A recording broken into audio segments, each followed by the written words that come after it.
CFOs need to be a chameleon as well. As a CFO, you've got to evolve on your focus and what we say yes to and what we say no to, because every round of funding, your role changes.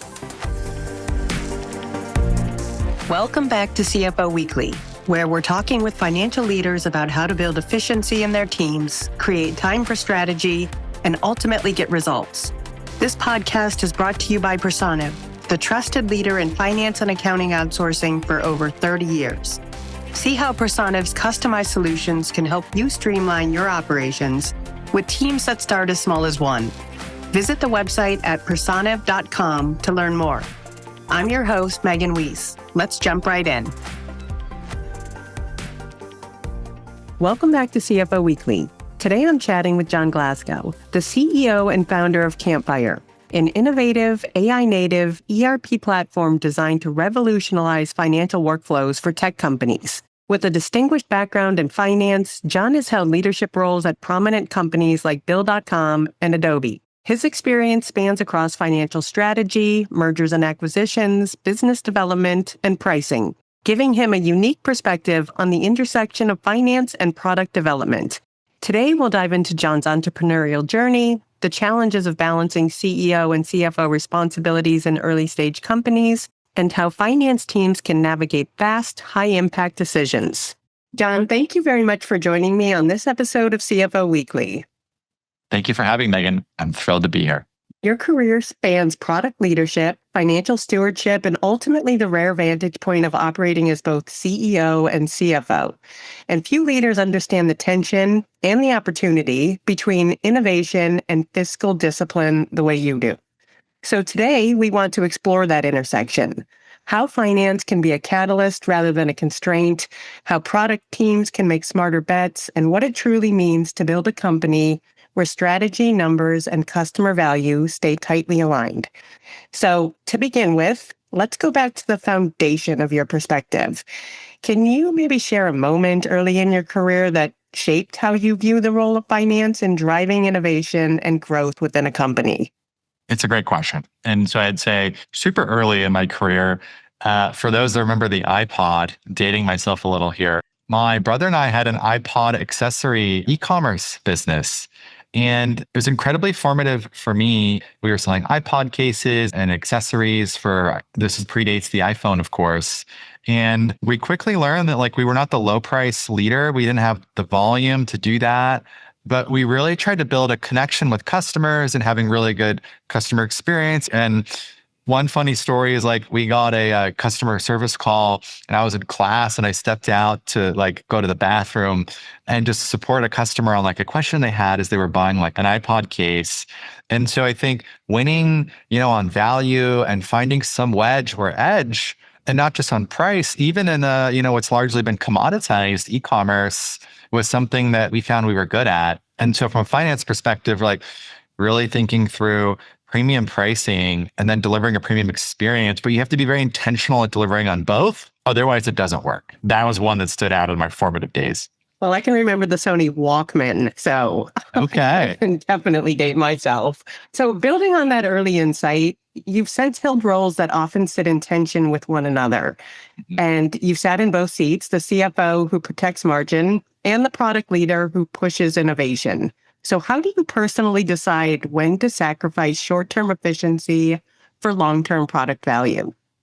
It's another great question. I think a lot of it comes down to, even when I was at big public companies in the finance team, there were some things like a billboard campaign, or there were times where we just had to throw out the financial model and we just really had to trust and believe.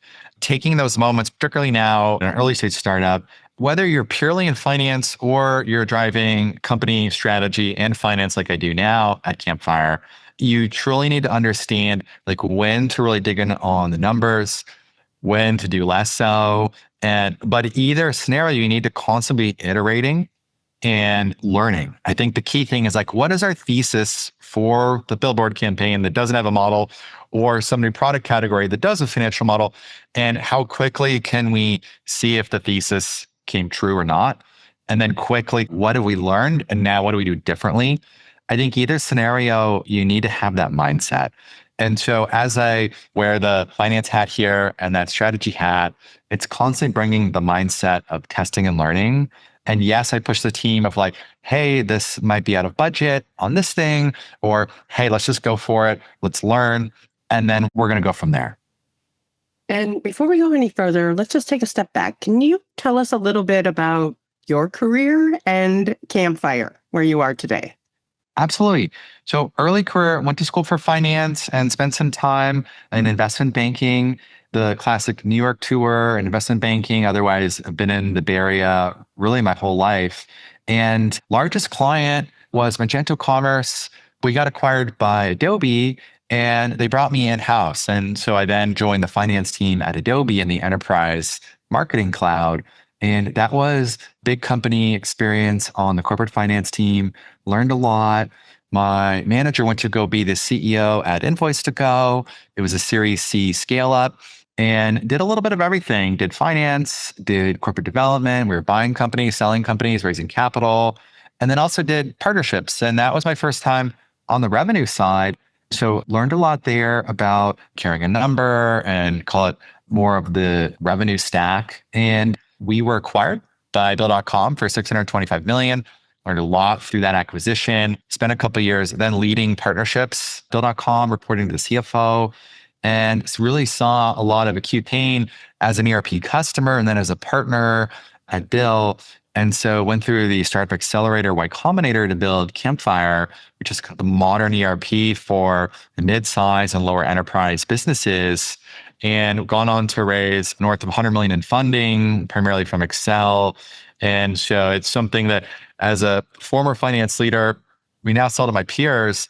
I'll go to a finance dinner and it's fun to just sit down and break bread with folks where I used to truly be in their seat and I still am here as a CFO at Campfire, but ultimately sitting in their shoes. We can talk shop all day and it's super fun. Building the ERP I wish we were on as we scale. And let's focus on early stage companies for a second, where speed and discipline collide every day. So at early stage companies, there's often pressure to grow fast while building a financially sound foundation. So what decision frameworks help you to avoid growth at all cost thinking without slowing down momentum? The first two, when you think about venture funding, you're largely gated until the next milestone. And so call it seed, Series A, Series B. You go through the alphabet, you solve to the next gate, and you clear the next gate, and then you're largely like raising capital again that gets you to the next gate. And so when I think about different stages, you need to almost shift a little bit back towards when I was at a large public company. So in the very beginning, other than burn rate and running out of money and just getting ARR going, which is our North Star, nothing else mattered. Unit economics didn't matter. Coming out of Y Combinator, the principle was like, make something people want and do things that don't scale. And you think at a large public company, you're not building a lot of new things from scratch. You're largely very mature products and everything has to be scalable to an extent. So literally the other end of the spectrum. And then post Series A, we started to track our numbers a little bit. We got a CRM. We started to look at deal velocity. We started to learn a little more from a metric standpoint. Now as a Series B company, we've shifted a little bit more towards that maturity curve. And so ultimately rebuilding Campfire back into where I was a couple times now on the finance team, public companies. And so as we shift in that direction, I constantly push the team and shift how we think and continue to build our team in that direction. It's been peer innovation on day one, and then slowly working our way to build the financial muscle and rigor that we need as we grow. And of course, those pressures intensify when you're holding dual executive responsibilities. So as a CEO-CFO hybrid, how do you balance between customer-driven product demands and the cost discipline needed to create a scalable business model? We are incredibly well capitalized, having raised 100 million in funding over the summer, but I still really push the team, and I wear my finance hat a lot here, really push the team on what is the core metrics, or I'd say I try not to be what they call like a CF no, saying no to a lot of stuff. I really ask them the tough questions. And once they clear the tough questions, sometimes they come back and say, hey, you asked a lot of great questions and we decided just not to do this. And your points made a lot of sense. Like we were not able to solve for some of the concerns that you had. So they'll largely come to the yes or no on their own. And if they do clear through the questions and everything makes sense, then we of course proceed. Or occasionally we just decide this is unaddressed. But going back to my point earlier, we're going to learn from this thesis and we're going to measure. And so ultimately everything comes down to measurement at some point as some new thesis grows. So I think that continues to be an area where I really push the team as the CFO here. And prioritization is another area where finance and product often need a shared language. So when evaluating product features or roadmap priorities, what financial signals matter most? Is it payback, revenue expansion, retention, or something else?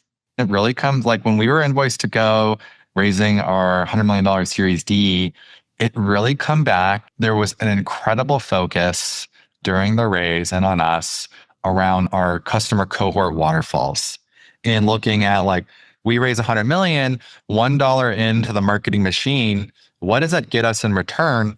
Call like LTV to CAC or payback, as you described, or really any way you want to slice and dice. $1 in, what does it get us in return? And then are there certain cohorts that have a higher return for that $1? And then how deep are those markets? We quickly found that certain channels and customer segments for us were not actually that deep. There weren't a lot out there from a market sizing perspective, but some that were. And so when you're raising later stage, larger capital, there is more intense focus on the efficiency of the spend and then ultimately the depth of the market because you're now raising kind of large sums of capital. In the early days, Y Combinator, they were like, you just need to convince investors they have a 1% chance of getting to $1 billion in annual revenue. And so, of course, there's a lot of vision selling, but ultimately you need to demonstrate you can step into a larger market, irrespective of the customer, call it lifetime value, irrespective of payback. On our early rounds, there was zero measurement of that at all. In the very beginning, it was just like, is this the right team? And even if they end up pivoting, because many companies end up pivoting in the early days, is this just like a team that's just going to be phenomenal, irrespective of the category? And so we have continued to evolve more towards what I described at that Series D. But I think I remind founders that you really need to be a chameleon and you really need to focus, and CFOs need to be a chameleon as well. As a CFO, you've got to evolve on your focus and what we say yes to and what we say no to, because every round of funding, your role changes. And congratulations on that $100 million, by the way. But I'm just curious to know, what is it that you love about working for an early stage or startup? I just love building. Even as the CFO here, an incredible amount of what I do in that hat is just building something from zero, helping the team grow faster, helping them do it more efficiently. Again, not being CF but helping them make sure they thought through things that ultimately, as the finance leader, you want everybody bringing things to you that maybe even aren't even in your remit. It's like, hey, John gives great feedback, or they really helped me think through this gnarly problem last time. They were just like, were whiteboarding with me on this billboard campaign or whatever it may be. I think just like, we don't look for people that have like strategy all over the resume. We look for people that are just ready to like roll up their sleeves and execute. And so for me, the early days are just pure execution. That's probably the part building and executing are essentially the part that I enjoy the most. And let's talk about collaboration between teams. So in your view, when should finance step into product pricing decisions? And when should product teams own experimentation without financial gatekeeping? I would say finance should always be involved. Now, as a finance leader at Adobe, I quickly learned that a lot of folks didn't even understand like what I did in strategic finance. So I actually built a one slide and I said, this is my charter. And I went and evangelized across the business of here's my charter and here's how I can help you. And one of them was, before you launch anything on pricing, even if it's the very first positioning of a price, A, downstream, can we operationalize this? B, is there a path to the math ever making sense on this? And so I think putting some folks, again, not saying no necessarily, but helping them think through that as we scale and as this goes through, we've got to just think through some core questions that are going to allow us to really build something big and meaningful here, but these are some of the things we're going to have to not solve up front, but at least think through up front. So as a finance leader, hopefully you're always being involved in pricing and packaging. And if not, go build that charter and go evangelize to the product org. And early stage companies, they frequently delay building financial infrastructure until they start scaling. But based on your experience, what financial systems or processes should be implemented much sooner than most founders realize? Well, you certainly got to pay taxes and you got to have some core set of financial records. For the finance folks out there and the founders out there, if you haven't hired one yet, certainly get the table stakes. We got to have an income statement. We got to have 3-statement reporting, ideally from day one, just so you can do the basics like taxes. I would say after that, then you get into some materiality, at least in the US, you get sales tax. And so then we have some just like pure minimum requirements. You also want to think through what's your North Star? Is there a North Star financial metric? For us, it's ARR, annual recurring revenue. But what's that financial metric you really want to rally the company around? And maybe there's a few. I was talking to someone the other day and they had 180 KPIs at the company.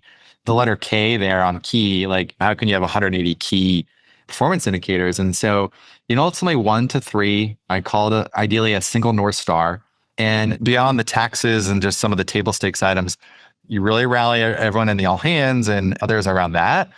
And then again, as you go through the maturity curve of a business, you start to build more financial rigor and muscle and build the finance function out. So you have more measurement. And then as you have more capital, more measurement essentially becomes required. So you can really understand the efficiency of capital and start to have a budget. So we have budgeting at Campfire, but I would use it more of budgets are theoretically never perfectly accurate. There's always something that's a little off. So use it more of going back to what I mentioned earlier, what are drivers of the business? If you're sales led, 1 rep gets us X amount of new ARR. It really helps you think through levers of if we need to hit this revenue plan, what is the team required to get there?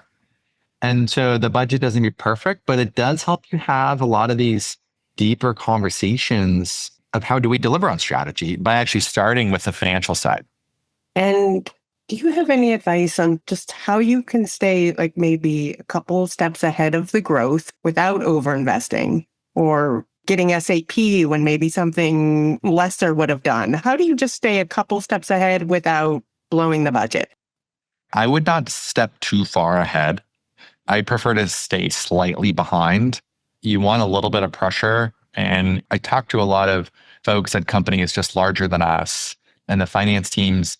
A lot of them are actually saying you really need to understand what your next quarter of hiring needs to look like, but don't hire too far ahead, hire just behind. That's actually something that has been formative for me as I think about hiring at Campfire. And what are the most common mistakes that you see early finance leaders make when they influence product strategy, especially around maybe monetization and customer segmentation? Don't get too cute too early.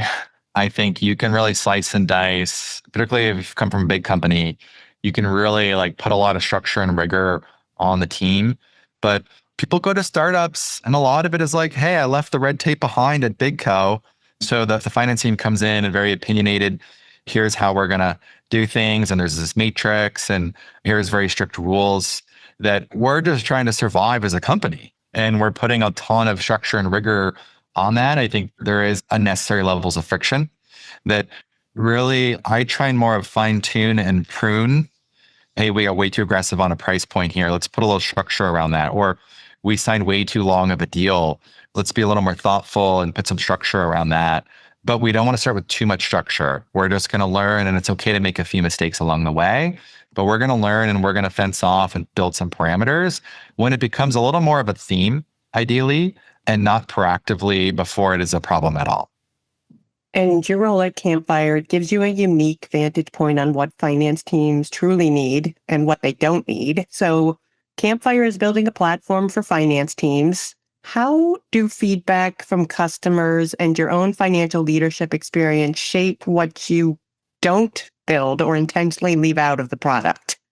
It's a great question. And I literally think about this every day. And ultimately, I founded Campfire to solve my own problems as a finance leader. Just like we really were looking for modern ERP, nothing existed. And so really building for myself.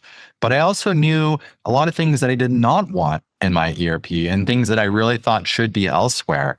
And so I did come in here very opinionated of here's who we are at Campfire, a general ledger, and kind of corresponding subledgers. And here's a lot of things we're not, like financial forecasting and planning, for example, and very opinionated that should be elsewhere. Now, many customers, of course, they shape and drive a lot of our roadmap, whether it's us being a Campfire, we were the first customer at Campfire, of course. So whether it's us as a customer, like when I was out fundraising, wearing my CFO hat, for our Series B, using Campfire for all of the diligence. And that was my big pain in a prior life. That was the kernel for the founding here. And so giving the team a lot of feedback, like as we went through a fundraise, here are some things that we can learn from for the next one. And I think all of our customers will benefit from it. Versus like, hey, here's something that actually I'm not going to put on the team. But there is such thing as overwhelming your team, any team, with guidance and feedback and creating a lot of whiplash. And so thoughtfully at the right time, bringing things to them, whether it's customer driven or internally, or just my idea when I can't sleep at night, you just want to be very thoughtful because particularly as an executive in a company, people jump through a lot of hoops to deliver when you put in an ask. And so trying to be thoughtful on those is something I have learned to hold myself back a bit on some of the feedback and save it for a later date. And you just mentioned a modern ERP. So what does that mean to you? What makes an ERP modern? I would say ease of use is just from a core standpoint, making it so easy to use. It's like your Spotify or a consumer grade application, but at the same time, get folks the depth and the power and the scalability, whether it's to go public or build a large business and go through audits or build a global business from a multi-entity and multi-currency approach, giving you that ease of use with the power, I think is how I think about modern. Because ultimately, I talk to so many teams that say, and again, I was this individual in a prior life, like we've been in our ERP for years now. The team still doesn't use this one feature. Like we still don't use custom reporting. We're still not using one of the subledgers. We can't figure it out. It's too hard to set up. And so really allowing folks to use the full depth and breadth of the platform is something I spend a lot of time thinking about. And we've talked about fundraising. So how does the intersection of finance and product storytelling change the narrative investors respond to most? What numbers and product vision need to align? I would say the numbers and product vision need to align. Obviously, the fact that I own both is great because then I can do a lot of like bottoms up and top down planning. I can think through the products that are going to help product launches or features or go to market changes we're going to make that can deliver on the financial plan. Now, one thing probably be better at, which is like a lot of this lives in my head since I own both, I inherently don't need to write it down as much. And so I think just like whether you're just a CFO or you've got multiple hats, many of us, it's like CFO and COO, or you have other organizations on your team. Sometimes the broader your remit, the less you institutionalize and share out with others. And so I think a lot of this is putting it down for internally and externally, like investors or customers. So folks can understand the vision and understand the numbers. And so they can actually execute against that. That's one that comes to mind there. And finally, let's bring it back to people, the next generation of finance leaders stepping into this blended world. If you were mentoring a first-time CFO at a fast-growing startup, what one habit would you help them build to ensure that they become a strategic partner in product decisions and not just a financial controller? I would really measure the amount of time you're spending with cross-functional teams, like sales or marketing or product, and the amount of time you're sitting there editing a spreadsheet or creating a chart. The less time you spend, call it in just siloed in finance land, and the more time you spend out in the field. And again, going back to my comment earlier about like I built a charter and I really evangelized the finance function across the organization. Otherwise people may not understand you even exist, or how to work with you, or I didn't know they could help me get there. But I tell early career finance folks that if all of the cross-functional leaders hit their plan, then the company hits financial plan. And ultimately, your goal is to hit the plan that you delivered and to the board or to your executives or just internally. And so getting them there, whether it's you personally or pushing others around them like biz ops or sales ops to get them there is your goal. And as a shareholder, it's like ultimately, whether you're private or public, it's to maximize shareholder value. If that's the best way to maximize shareholder value of getting others to goal and not editing a spreadsheet, the model doesn't need to be perfect or skip the footnotes, but go build the model with the CMO or go spend time. One very tactical example, in a prior life, we had a very aggressive financial plan. Marketing was given a huge number to hit in terms of the number of qualified leads. And to get there, they actually lowered the quality of the leads. And so sales came to be complaining and saying, because I asked sales, like, why is your conversion rate so low? Is something wrong with the team? Is there product positioning or pricing? We're just getting a lot of bad leads from marketing. So then I want to move on with marketing. And marketing's like, our goal is so high, we've had to rethink how we go find these leads. And so we actually had to go back to the board and say, we need to revisit the entire plan. And we need to get marketing something where they can drive quality to sales. And by being out in the field and making myself available, right, I was able to be kind of front and center of this called financial plan transformation that we went through. So the back half of the year, we were able to hit plan, but it really took me being out in the field, meeting with other folks to do that. So that's a long answer for you, but it's really AI is not going to automate you getting on a call or in person with CMO and really digging in of what is not working and then going and executing and delivering on that. John, your perspective illustrates how deeply intertwined finance and product have become in modern high-growth organizations. You've shown how thoughtful frameworks, cross-functional trust, and the right financial infrastructure can unlock not just better decisions, but better companies. So as we wrap up, let's look toward the horizon. So when you're looking ahead, what defines the future-ready CFO, both in terms of critical new skills and mindset? For our customers and for myself, I think about this one a lot because ultimately we are delivering a lot of the next generation called the AI-native ERP for our customers.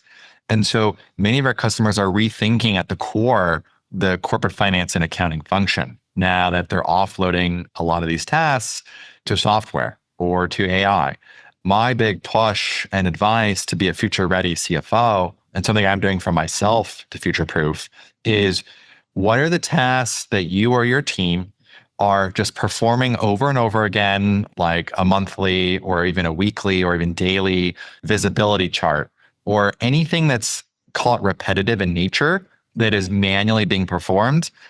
Go and automate it because AI or some level of automation should be taking that on anyways. And so get that out of a human. And the human is reviewing the work and still responsible for the work like anyone else on their team.